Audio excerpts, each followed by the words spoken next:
Guys, welcome back. It's me, Double H Halfwop. So this is part 2 of the Q&A, as you can see here. And to get your question answered, it is very simple. It is not that complicated at all. All you have to do is simply head to the website halfwopfootballhot.com.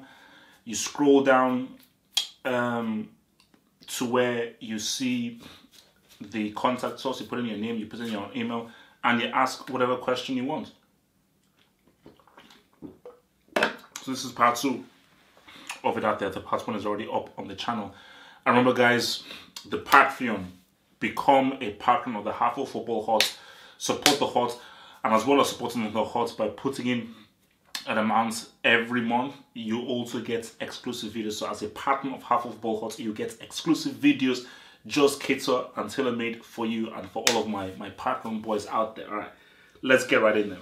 So, hey HH, I have 3 questions. 1, what do you think of the opinion that fullbacks are failed wingers or failed centre defenders? 2, who do you think should replace Arsene Wenger in 2 years? 3, if Champions League knockout stages was best of 7 as an NBA, who would win the Champions League this season? Okay. First question. No, I don't think that fullbacks are failed wingers or failed central defenders, because again, there are defenders who defend better as a fullback. Or I remember you said wingers, you didn't say failed wingbacks. And there's some people who just understand how to play and understand the dimensions of being a wingback and defending out wide and also attacking out wide. So that's just how they've made it. Because again, I've seen in my older age now, I've just seen myself sort of move from central midfield because I don't really have the stamina to actually playing right back. And I think in some matches, some years ago, I actually played right back because I just felt, okay, now I understand the dimensions of this. Whereas I can't play right wing, but that's just not based on my personality or my preference, or how my football is. So yeah. And 2, who do you think should replace Arsene Wenger in 2 years?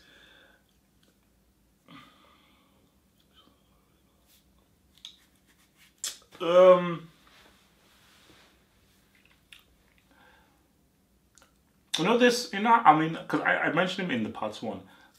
I've got my eye on what this Di Francesco is doing. Got my eye on what this Di Francesco is doing. I've also got my eye on what the dude in Hoffenheim is doing as well. Just looking at these younger coaches, the young coach for Hoffenheim, he's doing amazing things. So those are definitely the 2 guys that you definitely be looking at, because again, for someone like a Tuchel, is it too close to Wenger? I mean, perhaps too close to him. Because I don't think really a Simeone would work or a Conte would work around. I mean, an Ancelotti would be interesting, but I think an Ancelotti would only work if he has the correct players. If you give him the money to really buy the top quality players that can play his brand of football, I think an Ancelotti would be an interesting one. But again, remember, we're talking in 2 years' time. I don't think Ancelotti will really be wanting to be in club management in 2 years from now. So if the Champions League knockout stages was the best of 7 as the NBA, who will win? In a best of 7, that's tough. But I mean, I do look at PSG. I look at PSG and I look at... Because I think when you're talking about best of 7, you have to look at a squad. Because you have to think about tiredness, red cards, suspensions, and so that's why a best of 7 just wouldn't really work for football, because there's just too many variables that just mean that players will not be able to cope with that best of 7 based on how intense for football is. But I'll definitely look. I think if I just had to pick one, I'd say Bayern Munich, because I just think they have the deeper squad. That's my reason. And for PSG, even if their squad is still good, I still don't really trust them. Thanks for the question. It was a nice one. Name AJ again. Hey HH, what do you think of Nigeria's goalkeeping situation going into the World Cup with Ikeme sidelined with leukemia and Enyama injured / not match fit? No, Enyama, he stopped playing for Nigeria because of the whole issue with Sunday Lisa. I feel like the current goalie, Ezen, was a clown and not ready to face top-tier opponents. Well, I think Apey, who played against Argentina in the friendly, I don't trust him either. So I would just look at Ezenwa. I'm not sure whether, I think Ezenwa might have been the guy who played in the matches against Zambia and Cameroon. I would be looking at him and say, let's just see what he can do. I think it's unfortunate what happened to Carl Ekeme, that really was that's just again I feel bad for him and and his family, because he was a very, very good keeper, and having a good quality keeper is definitely a good thing to have. So yeah, man, that's going to be a huge loss. I think definitely for Nigeria, I think that there's definitely something that Raw and the rest of the crew have to look into, because having a weak keeper against a defense which I'm not sure against, and you don't know what's going to happen in that World Cup group. I don't think, because you don't want to see a situation where you lose because of a goalkeeping mistake. That would just be, I couldn't handle that. I couldn't handle Nigeria losing because of a goalkeeping mistake. That's just something that I didn't even want to think about. So that's something that has to 100% be looked into. Dylan Holmes, racism in football, quality. Hello HH, why do you think racism is still apparent in modern day football? I cannot believe that we are in the year 2017, yet the issue of racism still shows itself in many different locations. For example, Wenger called Sterling a good diver recently, yet no one in the media talks about it due to the stereotype of black players in football. Also, a Colombian player recently made a racist gesture towards a Korean player, yet FIFA have not given any substantial punishments as of yet. There are also cases such as Evra's exchange with the Cannonball, where he only got an 8-game ban when it should have been more harsh. What do you think needs to be done in order for racism to fully exit football? That's a great point. And even with the whole Evra and Suarez thing, you look at what Suarez did, man, insulting the guy's skin tone, 8-game ban. Evra, he kicked a fan in the head who was stupid and idiotic enough to come down from the stands and start insulting his own players. You should get smacked in the head for that. For being that stupid, you do deserve to get kicked in the head. And for Everett to now be given this crazy suspension and be sacked by his club, it's madness. But he's still pulling a flipping tank on Mondays. The issue about racism, it is very simple. It's very simple to remove racism from football, and the reason why it hasn't gone is because FIFA and UEFA themselves are inherently racist. Because if they weren't racist and they cared about removing racism from football, what you do is that if there's any racist situation, you dock points from that club. Once you do that, the fans who are not racist will then be like, guys, I know that you're ultra fans and you're very passionate, blah blah blah. You're costing our club points. Our players are going in and busting at their balls, and because of what you're doing, it's costing our club points. So do you really have to sing those monkey chants? Do you really have to say those things? Are those things really as important to you as fans? Because that is the biggest part of crap where no, it's part of the game. No, that's stupid about how it's part of the game and it should be accepted. So if FIFA and UEFA are serious about removing racism from football, anytime a racist incident happens, you dock points from that club.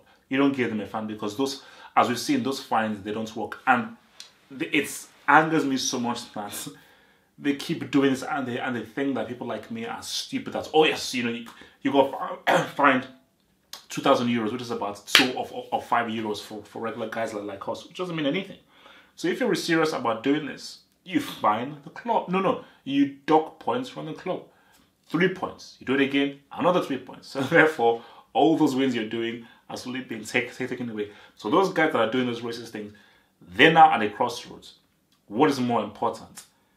The performance of your team or being racist and just being racist as a fan? So if being racist and saying this racist as a fan is more important to you, therefore you're not a real football fan anymore. You're just a part of crap. So that's how it will be sorted. But unfortunately, it won't be because FIFA and UEFA secretly they don't care. But thank you. That's a great question. Pizzoluzzo as discarded as IT. As an Italian, I'm disgusted by this national team. We're out of the FIFA World Cup for the first time in 60 years, but this time is way worse. The Italian football is at its lowest ebb. Ventura Tavecchio, the president of Italian Federation, who by the way is an 80-year-old racist, yes, and a lot of players should put their hands up in shame. Ventura and Tavecchio have to be sacked right now. A total reset is urged. An entire nation is licking its wounds after having been dragged into this unprecedented misery. What do you think the Italian Federation have to do to restart from this embarrassing bottom they found themselves in? Well, did a little bit about this, but I'll reiterate what I said and I'll maybe go into in deeper. The signs were there. 2010 didn't get out. So 2006 World Cup winners, amazing. 2010 didn't get out of the group stages. 2014 didn't get out of the group stages. And it's now culminated in 2018 where against the worst Swedish side I've seen since, because the first time I saw Sweden was in 1994 when they played in the 94 World Cup. And since then, this is by far the worst Swedish side that I've ever seen. So to not be able to beat Sweden in 190 minutes it's shocking beyond words. So how easy you have to do this is that it's a hard reset, and for me, they've got to look at what Germany did back in the early 2000s when I believe they failed to get out of the group in the Euro 2004, I believe. And it's about investing in quality. De Rossi should have no business being in that team. Barzagli shouldn't be in that team. Bonucci is really an need to defend anymore. Buffon shouldn't be in that team as a keeper. Because you say to yourself, a younger Buffon, maybe his reflexes will probably save that. A Donnarumma, maybe his reflexes save that ricochet from the first leg. And for instance, what they have to do is that invest in the youth. There's going to be a completely new look Italian team. Maybe you have some step backwards, maybe you'll not be like that, but there has to be a new look team. Definitely there be some of the older players that should really remain there. But it's time for the younger generation to come in, because I think one of the biggest issues that Italy have had is holding on to older players far too long. And the issue is, you look at someone like Tavecchio, he's friends with Ventura, and the very fact that he's friends with Ventura is why they've been able to hold on to this thing for so long. So the best thing for them to do is really, you've got to move on. You've got to move on from the old, get rid of the old, start from the young, start going to the youth systems, the 7, 8, 9, 11, 12-year-olds, cultivate the talents, refine the talents, and have a proper systematic system way that you can bring in the youth, the under-20s, the under-18s into the senior team. Because if you don't do that, it's not going to happen. But yeah, it's dark. And the pain won't be fully realized until the World Cup draw is made and the World Cup starts. But again, as I say, sometimes you need to go 2 steps back to move 5 steps forward. Bloody hell, man. There's a lot of flipping questions.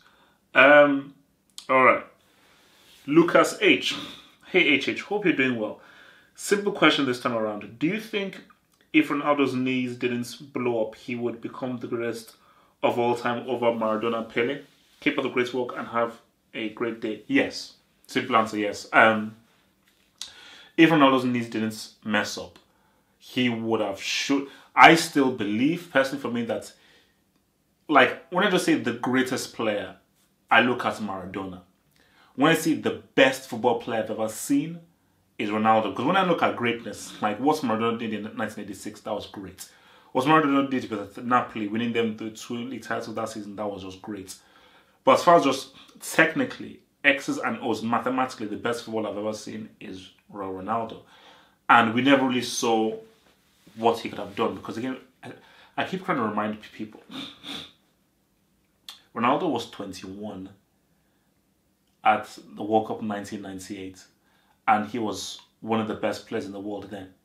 21. Do you know what that means? That for a 21-year-old, for an entire nation to rest their hopes on a 21-year-old's shoulder, That just shows you the scary, frightening talent that we were dealing with. And again, remember, in 2002, after an injury, he was 25. So we never really saw Ronaldo at his peak, 26 or 25. So that's what I say. It is one of the greatest things that we've been robbed of, was seeing a 25, 26-year-old Ronaldo fully fit. Because I think that would have just been frightening. It would have surely been frightening. It would have been unlike anything that we would have ever seen, possibly in sports. Possibly a 26-year-old fully fit Ronaldo may have been the most unstoppable force that we would have ever seen in sports. So that's just what we're talking about. Rafi. Hello HH from Detroit, Michigan, USA. I've been watching your videos since 2013. Keep up the good work. My question is, with 8 points clear from Madrid in the league, what are the chances do you give Barcelona on winning the Champions League? Dembele is going to come back soon. The Cannibal is not in form right now, but if you can find form with Dembele coming back, with Iniesta bowling in midfield and Messi being Messi, plus Valverde got Barcelona defense looking very organized, do you give Barcelona any chance of winning the Champions League? Your prediction, how far do you think they will go? I think Barcelona are sleepers. They're definitely a team that people should be watching, and I think that they could be coming under the radar without anybody really noticing. I think, because as I said to people, that I believe the La Liga is done. I think it's already done. So Barcelona can focus on the Champions League. And what if they get Coutinho in January? Dembele, as he said, he's ready to come back. Valverde is building a winning team. It may not be exciting, but it's definitely a winning team. So, with that obviously being said, yeah, man, I definitely believe that, yeah, it's definitely a case of where I feel that Barcelona can definitely, they can win the Champions League. They can do it, and I just think that it's about definitely Messi being fit, Iniesta being fit. Umtiti is crucial. It's very crucial because his defensive work has been amazing. Where Piqué has gone down, Umtiti keeps on going up. So yeah, for Barcelona, if Valverde just keeps the team with their winning mentality, I see no reason why they can't navigate and really beat anyone out there in the Champions League on their day. Thanks for the question, dear Sawyer. Amir, there's nothing there. Okay. Mo. Hello HH, loving your videos. Keep up the good work. My question is, with the World Cup coming up soon, obviously Messi is going to have to step up for Argentina. But what can Sampaoli do tactically to get the best out of Argentina? How can he tactically set up a team to get the best out of them? Well, first thing for Sampaoli is that he has to usher in Icardi. That's the first thing. Icardi has to come into the team 100%. And he has to be in the team. Because Icardi, I feel, is Argentina's best striker for Argentina. Because for Agüero and Higuain, they've been given their chance for Argentina. They've just not pulled through. Icardi has yet to be given his chance, and he's doing amazing things with very few chances with Strauss for Inter Milan. But I think for Sampaoli, his focus has to be, what you're going to get from Messi. And it's about getting everybody to be playing at a higher level. And for me, I feel that,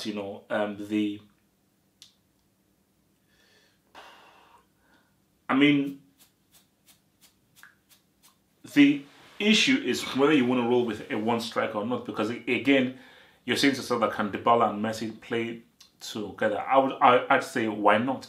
Because sometimes, too much of a good thing may not really work. And it may be a situation where you could decide whether you want to have Dybala or Messi playing in that number 10 position. But I would definitely like to see what Messi does in behind and Icardi. But I think what Sampaoli has to do is you have to create a team ethos. This isn't Barcelona. This isn't Lionel Messi FC. This is Argentina. And you've got to create a situation where Messi fits into the system. It's not about the system fitting into Messi. So you can't build your team around Messi. Messi has to be built in and within the team. And you just have to create an identity. Like, you look at what the man, I forgot what his name is, that the last Argentina coach that guided into the final in 2014, he built a team ethos. He built his own team ethos. He built their own aesthetic that was obviously very defensive, but it worked. So that's what Sampaoli has to do. Because again, I look at Argentina and I'm like, I don't understand what the team aesthetic is, and I do fear that his very aggressive attacking style may not work. It may not work. That's my fear. That I just don't think he's the right man for the job. So that's why, like, I mean, if Simeone, like, for me, I look at Argentina have two great managers in Pochettino and Simeone. And I do believe that if Pochettino or Simeone were coaching this team, they'd make the defense a lot better. They'd make them a lot tougher, a lot more resolute, a lot more tactical. And they would be able to, and that would be able to get the best out of Messi. Because what you have is obviously a team that works well, it's a well-oiled machine. Then you put the cherry on top, which is Messi, and from therefore that is where they can now start winning games and have playing sexy football. So I think the issue is Sampaoli has the wrong philosophy. But if Di Maria, Higuain, Aguero, Icardi, if these guys are actually all in sync and all combining, then that makes Argentina a very, very dangerous proposition. Okay, next question. Wow. From Aziz. Hello HH from New York City. I've been watching your videos since 2014. Keep up the great work. It kind of reminded me of First Take. Yeah, well, First Take was definitely a inspiration. Anyway, so besides football, I know you're also a boxing fan.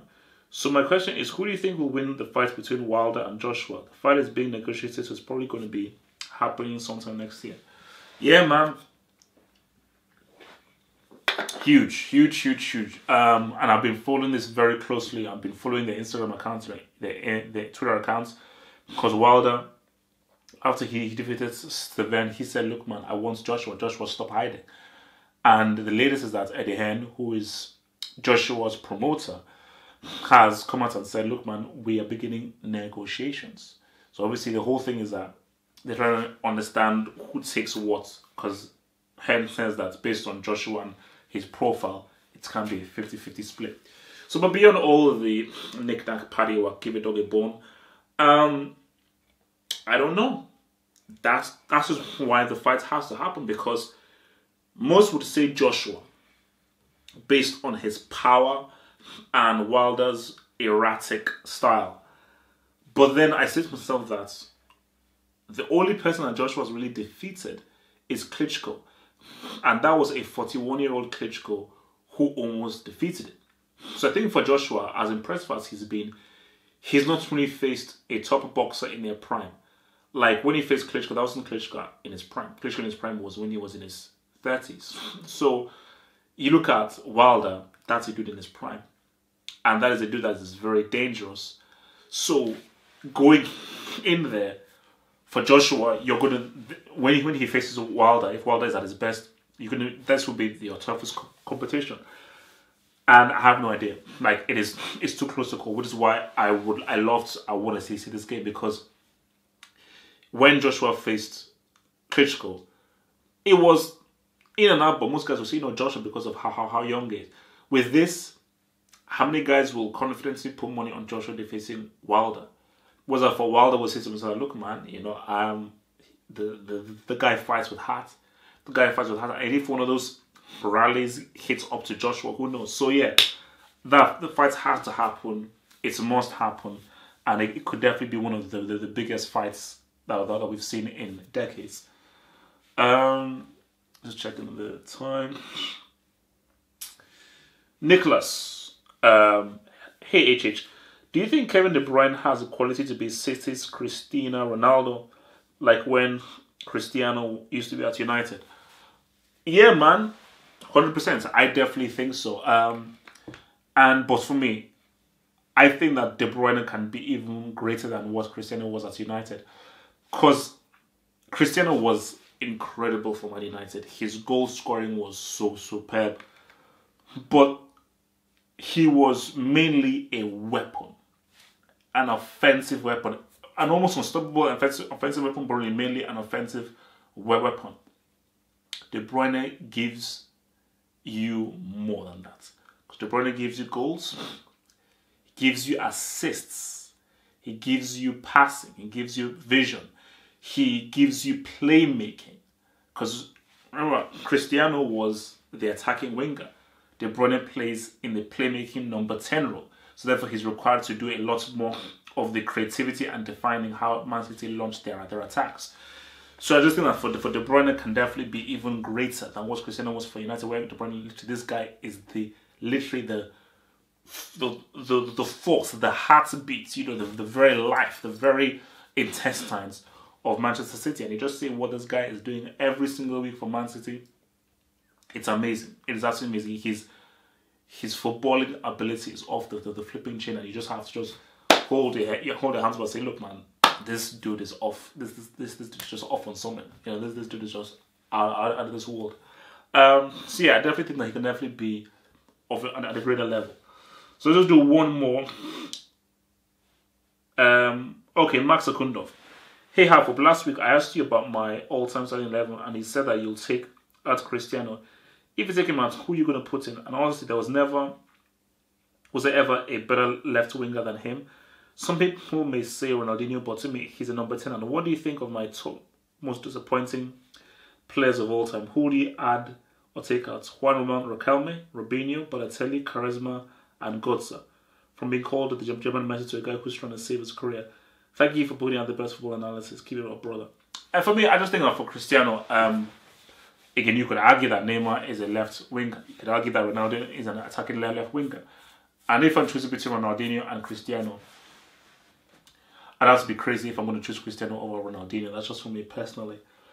Yeah, for your most disappointing, Robinho, yeah, I would definitely do that. But I think the one that really shouts out to me is